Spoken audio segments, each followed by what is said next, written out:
Islamic বক্তায় ওনার নাম কি মিজানুর রহমান আজহারি। উনি একটু আগে ফেসবুকের মধ্যে স্ট্যাটাস দিছে, আপনারা কারো উস্কানিতে কান দিবেন না, এ বিজয় আমাদের। তারপর কমেন্ট করছে ওই যে অ্যাডভোকেট এটার হত্যার বিচার চায়। হুজুর আপনারে মানে দল মত নির্বিশেষে মিলিয়ন মিলিয়ন মানুষ ফলো করে, আওয়ামী লীগের মেলা মানুষও আপনারা ফলো করে। আপনি এই বিজয় আমাদের এটা উল্লেখ করি আপনি কি বুঝেছেন? মানে মুসলমানরা হিন্দুরে মারেই বিজয় অর্জন করত, এটা কোন ধরনের বিজয় হুজুর? আমি তো এই ধরনের বুঝলাম না। মানে আমরা বাংলাদেশে সবাই মিলে একসাথে বড় হয়েছি, হিন্দু মুসলমানের ভেদাভেদ তো আমরা করতে পারি না, আমরা তো সবাই একই দেশের জনগণ।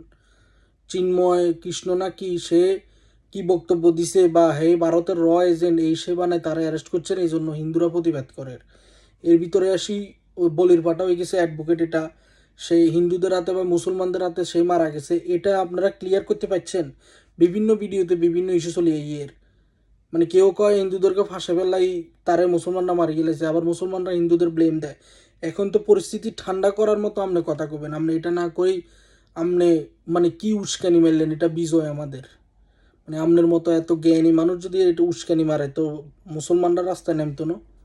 আমরা হিন্দু মুসলমান সবাই বাংলাদেশ থেকে বড় হয়েছি, আমরা তো এই ধরনের দাঙ্গা চাই না। আমি তো নিজেও মুসলমান, এখন আমি যদি কোনো একটা কথা কই মানে সত্য কথা উড়ে ধরি, এরও আমরা মেসেঞ্জারে ফেসবুকে জবাই করিয়ে লাগবো, মারিয়ে লাগবো, এই করবো ওয়াই?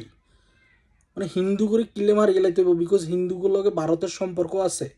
বাংলাদেশের কার লগে ভারতের লগে সম্পর্ক নাই? ডক্টর ইউনুস, আসিফ নজরুল, তারপরে উপদেষ্টা হইতে শুরু করে সমন্বয়ক ব্যবসায়ী ব্যাগের লগে তো ভারতের লগে লেনদেন।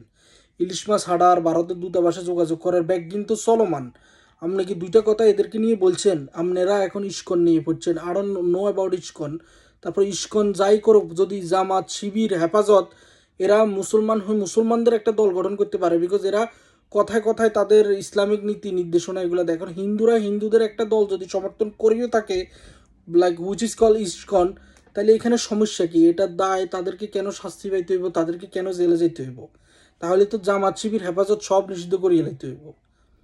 মানে এই টাইমে আসি এই উস্কানিটা দেবেন মানে কি? এই ধরনের মানুষের উস্কানির কারণে বাংলাদেশে এই সাম্প্রদায়িক দাঙ্গা চলে, এটা বন্ধ তো করুন যাইতো না এইভাবে যদি চলতে থাকে। মানে কারে মারে কে বিজয় আনবো হুজুর? মানে এই ধরনের নলেজ নিয়ে আপনি ওয়াজ করেন, আই ডোন্ট নো, আপনার বক্তবিন্দু হয়তো আমার গালাগালি করবো করবো, বাট আপনার তো সত্যি কথা কইতে হইব brother. You can know what to say. Like এটা কেমন কথা? বাংলাদেশের মানুষ ইন্ডিয়ারে এত হেট করে করে, ইন্ডিয়া ঘুরতে যায়, চিকিৎসালয় যায়, সব কিছু করে। আমরা ইন্ডিয়ার দালাল, আমি US citizen, I don't give a ফাক অ্যাবাউট ইন্ডিয়া। বাট হিন্দু মুসলমানের দাঙ্গা লাগানোর জন্য যারা উস্কানি দিতেছে এদেরকে আনি বিচার করেন। দল অন্ধ ধর্মান্ধ ওইয়েন না, নো বডি, লাইক এটা ওইয়েন না। দ্যাটস নট গুড টাইম আপনি উস্কানি দিবেন। আপনি জানেন আপনার একটা উস্কানির কারণে কাইলে আবার 1000 মানুষ মরে যাবে কই। হিন্দু মুসলমান আমরা সবাই মানুষ। ইসলাম ধর্ম কাউরে শিখায় না অন্য ধর্মের মানুষের মারা বা ডিসরেসপেক্ট করা। You got understand that.